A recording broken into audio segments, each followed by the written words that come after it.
Bismillahirrahmanirrahim. Assalamualaikum warahmatullahi wabarakatuh. Kaifahalukum anak-anak? Semoga dalam keadaan sehat dan dalam rahmat Allah Subhanahu wa taala. Amin ya rabbal alamin. Bagaimana puasanya? Harus semangat ya anak-anak Ustaz semua ya. Amin ya rabbal alamin. Semangat insyaallah manjadda wajada. Amin. Nah, pada hari ini kita melanjutkan pembelajaran minggu lalu. Nah, sebelumnya Ustadz akan menyampaikan tujuan pembelajaran pada hari ini. Yang pertama, anak-anak Ustadz mampu menyebutkan bagian-bagian mata beserta fungsinya dengan tepat. Selanjutnya, anak-anak Ustadz mengetahui cacat mata pada manusia dengan teliti. Serta nantinya anak Ustadz akan mencoba untuk mengerjakan latihan soal tentang cermin maupun lensa. Baiklah anak-anak Ustadz, kita mulakan dengan basmalah. Bismillahirrahmanirrahim. Nah, pada tayangan layar sudah Ustadz sajikan bagaimana bentuk mata dan bagian-bagiannya. Tentunya anak-anak Ustadz semua insya Allah dikaruniakan dengan sepasang bola mata. Sehingga kita dapat melihat alam sekitar kita, melihat bagaimana wajah keluarga kita, melihat bagaimana indahnya ciptaan Allah yang maha luar biasa. Masya Allah. Nah, kira-kira Nak Ustadz, ada nggak yang mau jika ditawarin harga matanya misalnya 100 juta? Mau nggak? Tentu saja tidak ya. Nah, oleh sebab itu anak Ustadz, kita harus bersyukur kepada Allah Subhanahu wa taala karena Allah memberikan karunia-Nya berupa mata yang maha luar biasanya Allah berikan sehingga kita bisa melihat dan kita bisa membaca ya, membaca Al-Qur'an setiap harinya, belajar IPA sains dan sebagainya ya. Oleh sebab itu, mari sama-sama kita jaga mata kita ya dari hal-hal yang buruk. Misalnya ya hal-hal benda-benda tajam yang bisa merusak mata atau tontonan-tontonan yang tidak pantas ditonton ya dapat merusak mata dan saraf kita. Wallahu a'lam. Mudah-mudahan Allah menjaga kita semua. Amin ya rabbal alamin. Nah, ini adalah bagian-bagian mata yang bisa anak Ustadz lihat ya. Nah, di sini ada bagian dari mulai bagian depan ya. Nah, ini ada iris ya. Nah, iris ini nanti berhubungan dengan warna pada mata. Jadi nanti warna pada mata yang mengatur adalah iris. Nah, ada lensa. Ini anak Ustadz ya, lensa ya. Nah, lensa mata ini berguna untuk memfokuskan cahaya. Selanjutnya ada pupil, pupil atau anak mata yang fungsinya mengatur banyak sedikitnya cahaya yang masuk ke mata. Ada kornea ya. Kornea ini berfungsi untuk melindungi bagian mata ya. Nah, ada sklera. Sklera ini bagian yang putih pada mata ya. Nah, ada retina. Retina berfungsi untuk menangkap bayangan ya. Nah, dan ada bagian-bagian yang lainnya bisa anak usah perhatikan. Nah, pada mata ya ada kemampuan lensa mata untuk mencembung dan memipih secara otomatis sesuai dengan jarak benda yang dilihat disebut dengan daya akomodasi. Jadi dapat kita simpulkan bahwasanya daya akomodasi adalah kemampuan lensa mata untuk menebal dan menipis ya. Nah, titik dekat mata normal yaitu 25 cm sedangkan titik jauhnya tak terhingga. Nah, anak Ustadz, nah ini adalah merupakan diagram mata normal. Nah, diagram mata normal, nah ini jika cahaya masuk ke mata, ya, dengan bagian-bagian mata dan fungsinya masing-masing, sehingga cahaya mata tersebut tepat jatuh di retina. Itu adalah mata normal. Nah, nanti kalau ada yang di belakang atau di depan retina, maka itu mata bukan normal. Nanti setelah ini kita akan bahas, ya. Nah, jadi mata melihat dekat, lensa mata menebal. Mata melihat yang jauh atau benda yang jauh, lensa mata memipih. Nah, ini merupakan lukisan bayangan pada mata manusia. Sifat bayangannya apa saja? Sifat bayangan yang dihasilkan adalah nyata, terbalik ini ya, terbalik, diperkecil dan di ruang dua ya. Nah, ini adalah retinanya. Baik.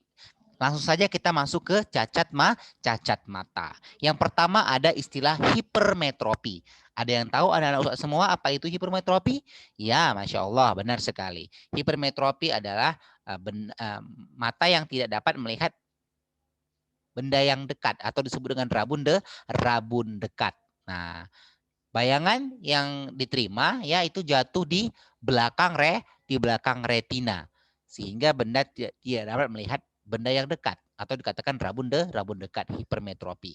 Setelah memakai kacamata dibantu dengan kacamata lensa apa? Lensa cembung atau lensa positif. Nah, lensa mata cenderung memipis sehingga bayangan jatuh di belakang retina. Ini adalah hipermetropi. Dibantu dengan lensa apa tadi apa anak-anak? Lensa positif atau lensa cembung ya. Nah, miopi selanjutnya. Miopi disebut juga dengan rabun apa? Masya Allah benar sekali. Miopi adalah rabun jauh. Nah, ini sebelum memakai kacamata, jadi kacamata itu alat bantu ya Nah Ustadz ya. Nah, pada umumnya kacamata bukan untuk menyembuhkan, tetapi untuk apa? Membantu orang yang mengalami rabun ya. Nah, miopi rabun jauh. Cahaya jatuh di mana? Di depan retina. Nah, setelah menggunakan kacamata apa nih kira-kira? Kalau tadi ini cembung ya. Ini kacamata apa lensanya? Lensa cekung atau lensa negatif ya. Nah, maka cahaya tepat jatuh di retina. Jadi lensa mata cenderung menebal sehingga bayangan jatuh di depan retina. Ini tadi untuk yang miopi. Nah, jadi hipermetropi, rabun dekat, dibantu dengan lensa cembung atau lensa positif. Miopi, rabun jauh, dibantu dengan lensa negatif atau lensa cekung. Ya. Ada lagi kira-kira ada lagi yaitu presbiopi. Presbiopi ini biasanya dialami oleh orang yang sudah berumur atau orang yang sudah tua. Namanya presbiopi. Biasanya dibantu dengan kacamata lensa rangkap. Maksudnya apa? Rangkap itu berarti ada dua, yaitu ada negatifnya, ada positifnya. Nah, ini dia skema cacat mata presbiopi. Mata tidak dapat melihat dengan jelas sebuah benda pada jarak dekat maupun jarak jauh sehingga dibantu dengan lensa kacamata rangkap ini. Nah, jadi presbiopi dapat ditolong dengan memakai kacamata berlensa rangkap atau ganda atau nama yang disebut dengan bifokal. Lensa positif untuk melihat jarak dekat dan lensa negatif untuk melihat jarak jauh. Ya, demikian ya, ada miopi, hipermetropi dan presbiopi. Nah, kita lihat mata burung ya. Nah, ini perbedaannya nih Pak mata manusia ini mata pada elang. Nah, jadi keterangannya bahwasanya nah Ustadz, mata burung elang memiliki bidang pandang yang lebih luas dibanding dengan manusia. Karena mata elang berada di samping kanan dan kiri kepalanya dan memiliki penglihatan binokuler.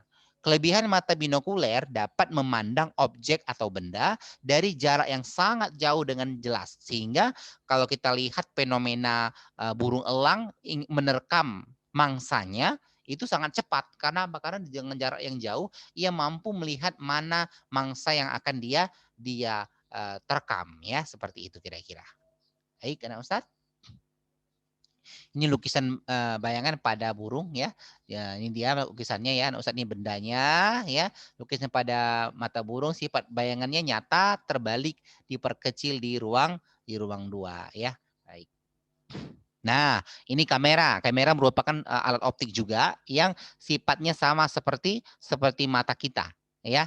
Nah, jadi jika nanti ada pertanyaan, misalnya seperti ini. Berikut ini, iya alat optik yang kerjanya ya sama seperti mata adalah jawabannya adalah kamera ya. Ini bagian-bagiannya ada diafragma, ada aperture, ada lensa. Ini lensanya ya. Seperti lensa pada mata tadi. Nah, sifat bayangannya apa saja? Sama seperti di mata ya tadi adalah nyata, terbalik, diperkecil dan di ruang 2 ya. Baik. Nah, pernah dengar loop? Ya, tentu saja ya, mungkin di sekolah dasar dulu pernah praktek ya loop kaca pembesar. Dulu kalau masih ingat dulu di SD pernah membakar kertas menggunakan loop. Masih ingat ya? Masih ingat ya. Nah, di mana sifatnya ya seperti apa sifatnya? Ya kita lihat. Nah, loop digunakan untuk mengamati benda-benda yang berukuran kecil. Nah, pengamatan benda dengan loop dengan mata berakomodasi maksimum benda diletakkan di ruang satu. Nah, ini benda pengamatan benda dengan loop dengan mata tidak berakomodasi benda diletakkan di titik fokus ya. Baik. Nah, anak-anak semua ada alat optik yang menggunakan dua lensa atau lebih. Artinya seperti tadi kalau luv ya atau kaca pembesar hanya menggunakan satu lensa. Sedangkan ada alat optik yang lainnya. Kenapa dikatakan optik? Karena berhubungan dengan mata ya atau penglihatan. Ya, misalnya mikroskop. Ya, mikroskop digunakan untuk mengamati apa? Masih ingat? Iya, tentu saja Ustaz ya. Mengamati benda-benda yang sangat kecil ya. Nah, dibantu dengan mikroskop memiliki dua lensa. Sifat bayangannya apa saja? Maya, terbalik, diperbesar ya. Nah, ini objektif, ini bendanya. Ini okuler, okuler ini berarti yang dekat dengan mata. Jadi di sini lensa cembung ini Ustaz ya. Nah, ini benda yang dekat dengan benda disebut dengan lensa objektif, yang dekat dengan mata kita yang untuk kita melihat yang di sini ya, itu disebut dengan lensa okuler. Nah, ada teleskop atau teropong. Yang pertama teleskop bumi atau teropong medan. Digunakan untuk apa? Untuk mengamati benda-benda di permukaan bumi pada jarak jauh. Mungkin ini sudah biasa ya Ustadz ya. Nah, ini untuk teropong ya, menggunakan dua lensa juga ini ya.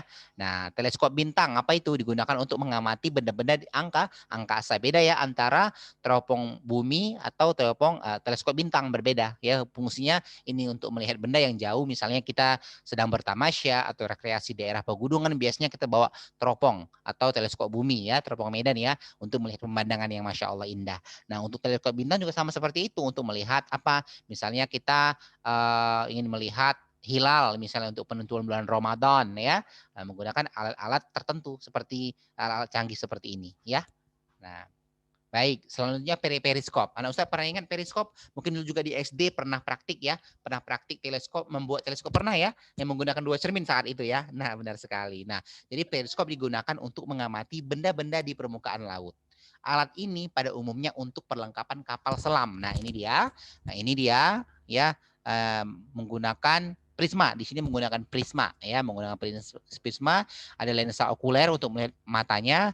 Kalau di dekat mata disebut dengan lensa objektif. Nah, kalau dulu di SD mungkin kita praktiknya hanya menggunakan cermin ya. Sederhana ya, Ustaz ya. Baik. Baik. Nah, ini ada contoh soal semua. Contoh soal ini rumus yang sama baik untuk cermin ya, lensa, rumus yang sama yaitu 1/SO tambah 1/SI sama dengan 1/F. Nah, 1/SO itu apa? Masih ingat?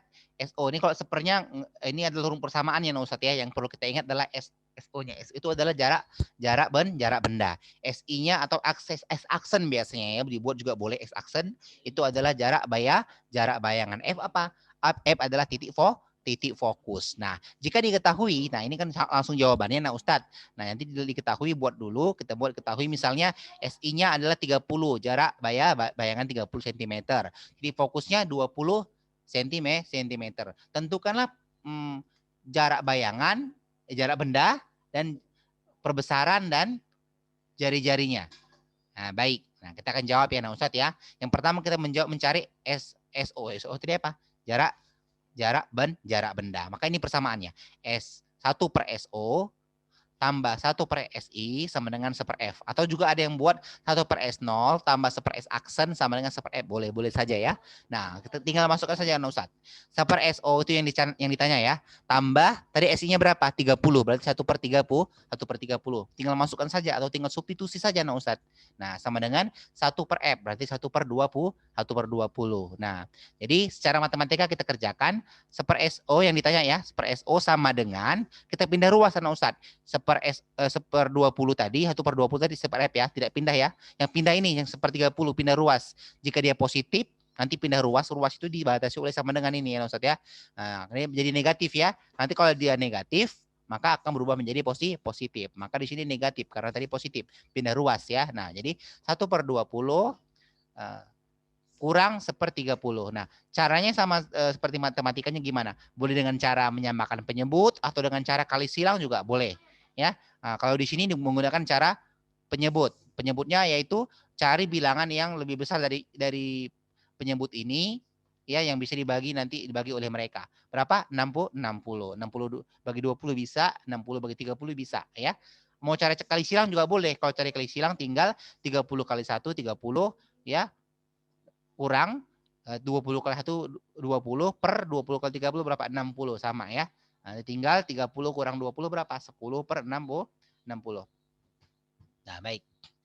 Jadi langsung saja Ustadz 60 ya. 60 penyebutnya ini dengan cara menyamakan penyebut. 60 penyebutnya. 60 bagi 20 berapa?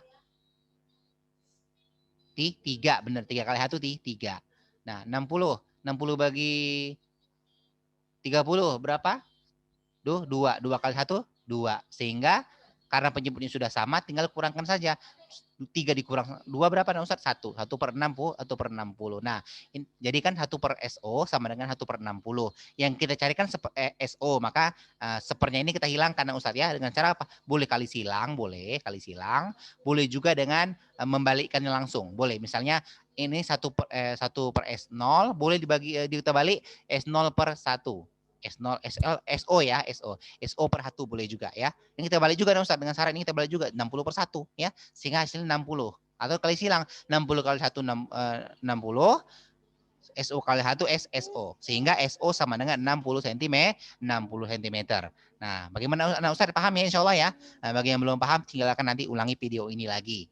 Nah, selanjutnya jika ditanya perbesaran anak Ustadz, maka rumus perbesaran apa? M sama dengan S aksen per S0 atau SI tadi, SI per SSO ya. SI-nya berapa SI-nya? 30. SO-nya berapa tadi? 60. Sehingga 30 per 60, nolnya kita coret, tinggal 3 per 6, sama-sama bagi 3, 3 bagi 3 1, 6 bagi 3 2. Sehingga M-nya setengah. Atau kita buat juga setengah itu 0,5 M-nya. Paham nah Ustadz ya untuk mencari M ya? Mudah sekali insya Allah. Jika ditanya jari-jarinya, maka F sama dengan R per 2. Nah, F tadi sudah ada ya, F tadi 20 ya Ustadz ya. Nah, ketika ditanya jari-jari R-nya berapa? Kita balik saja Ustadz, kita balik secara matematika. Kita balik ya, R sama dengan 2 dikali dengan F ya. Nah, sehingga 2 dikali dengan F, berapa F tadi? 20. R sama dengan 2 dikali 20 berapa? 40 cm. Bagaimana anak-anak? Mudah ya insya Allah ya? Mudah sekali. Nah, setelah ini anak-anak Ustadz silakan mengerjakan latihan.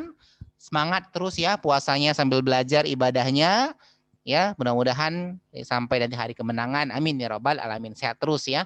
Barakallahu fikum. Jazakumullah khairan.